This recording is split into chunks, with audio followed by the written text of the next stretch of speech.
All right, welcome back, drawing class. So here's where we left off. We started with our, 7 heads tall character. We started to add in the joints and the bones. So now let's add a little bit of muscle into this character. And this is something that comes with a lot of practice. Okay, there's great YouTube videos you can search up on your own and find. You might already have a process that works for you, and that's the best thing about drawing is that there's no perfect way to do things. There are things you can do that are good practice, but nothing is, concrete set in stone. Now, I'm going to come over here a little bit. When I am drawing, I'm going to redraw the shoulder to the elbow, to the wrist, to the hand.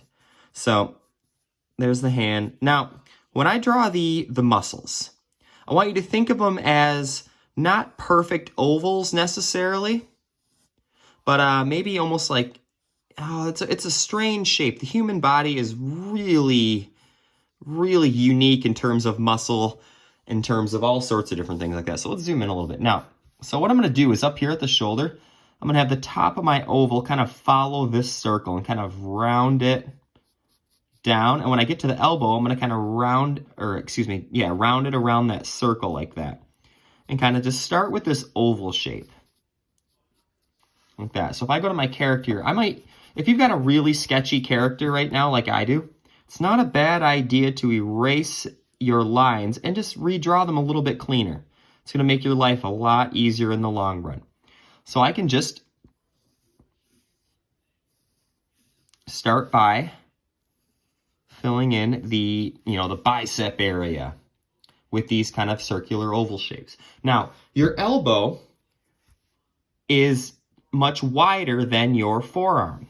So it's actually going to get kind of wide here. I'm going to do the same thing, but kind of make sure it gets a little bit thinner as it goes down towards the wrist, like that. I know it looks kind of silly right now, but this is the way to visualize it before you get started. So I'll do the same thing on the other side. Now, this looks really odd up here. No one's got a pencil-thin neck like that. So instead of drawing the neck like this, where you just bring it down, that still doesn't look right. You're going to want to have, you're going to want to show your collarbone a little bit, this area between your shoulder and your neck. So I'm actually going to start here, right where the shoulder starts, and round that up like that to my character's neck, or my character's head. There we go. That looks a lot better. For the legs, this is an interesting one.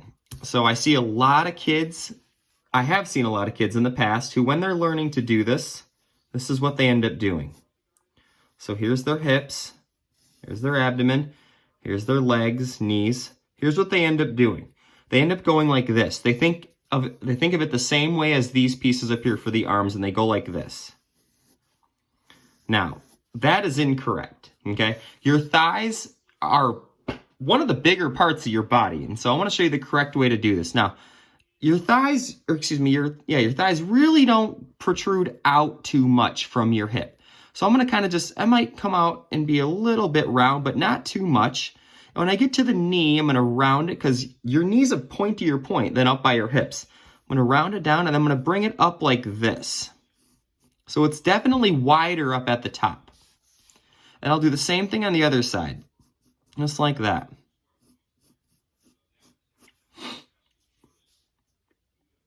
Okay, and then for the knees and down to the ankles, I'm not going to worry about detail in the feet right now. Oftentimes your calf, if we're drawing like an active person, they might have some calf muscles on this side. It's going to kind of come out and be a little bit wider at the top, and then kind of come down to the ankle. Maybe not that much. That's a lot.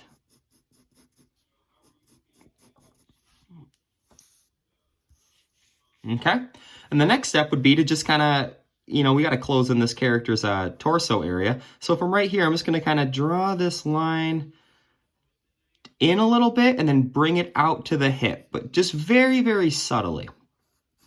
In and then out a little bit. Okay, so that's basically the structure of designing a proper proportionate human character. Now, I understand that people are all different shapes and sizes. I know that there are great resources online you can follow if you're looking for a specific body type, but this is what I want you to try. So I want you to give this a shot right now, and it might take you 1 or 2 tries to kind of get something that even resembles this. And even if it doesn't look perfect, it's probably not, and that's okay. You're in middle school and you're learning right now, so I'm not going to be, that harsh on you about that. So do your best. And what you can do after you get to this point is you can, actually, this is where it gets kind of fun now. I know this seems a little bit redundant because you just spent all this time doing all these marks. You can actually erase most of the lines on the inside of your character. And then it starts to resemble, a really well-drawn outline of your character. Then you can kind of clean up your lines a little bit. If things don't look exactly the way you want, fix it up. You are the creator of this character. There we go. I'm going to be posting more information on clothing as well that you can follow. Like, this is a little bit off here, so I'm going to spend a little bit of time kind of reworking that forearm. But look at the attached files for more information about clothing and how to kind of draw that if I wanted to draw a shirt. But basically for clothing, you're going to want to do this first. Create your proportionate outline of your character, and you're going to just draw your clothing right on top of your person. Just like this. So there's a shirt, maybe, if I want to draw this character wearing some shorts. They're not going to be skin tight unless the character's wearing athletic clothing. So it's going to actually be a little bit looser like this. See how it kind of goes out from the thigh a little bit? So you're going to draw those clothes right on top of the character. And then you can erase the character, the outlines that we drew, and then, kind of clean up the clothing a little bit. So have at it. I'm excited to see what you come up with. Finish reading the week's assignment for what I want you to turn in by the end of the week. Thanks for watching.